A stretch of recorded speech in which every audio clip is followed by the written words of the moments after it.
أطيب شيش اليوم راح نحضره مع بعض بطريقة رائعة ما شاء الله. شوفوا تحضير الشيش. عندي هون صدور الدجاج نقعتها بالخل والملح والليمون، نظفتها كتير منيح وهلأ بدي أقطعها. راح أقطعها مكعبات تكون بهذا الحجم.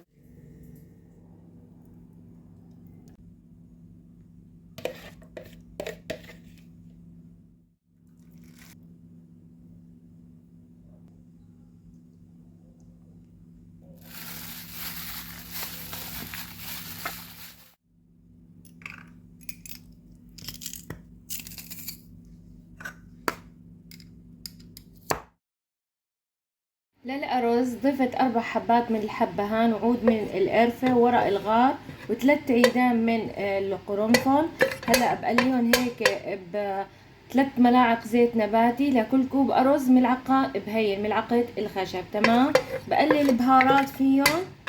وعندي هون حبة من البصل مقطعتها صغير راح ضيفها فوق الزيت وقلبها كتير منيح. 3 ملاعق ونصف صغار من الملح ونصف ملعقة صغيرة من الفلفل الأسود فوق البصل. وبقلب 3 أكواب من الأرز البسمتي غسلتهم كتير منيح نقعتهم 10 دقايق وهلا راح ضيفهم فوق البصل. هيك الأرز كتير مع الزيت والبهارات ليتغلغل كتير منيح. بعدين بضيف لكل كاسة أرز كاسة ونصف من المي المغلية وبس يغلوا كتير منيح بخليهم على نار عالية. بعد ما تقرب تنشف ميتهم بوطي المي وبس تنشف كتير منيح بوطيها على الآخر وبهدي عليها ليستوي الرز تماما.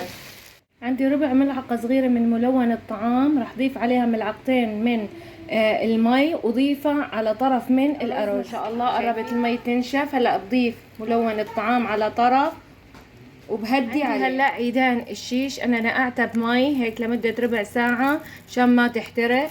وعندي هون بصل قطعته هيك بهذا الشكل. تمام. وعندي طماطم وفلفل الوان كمان قطعته بهذا الحجم. شايفين. هلا ببدأ بشك الشيش اللي طبعا نقعته بالتتبيلة من 6 ساعات ل 8 ساعات اقل. عندي الشيش راح احط قطعتين من الشيش بهذا الشكل. راح اضيف البصل الفليفلة الطماطم كمان بضيف قطعتين من الشيش.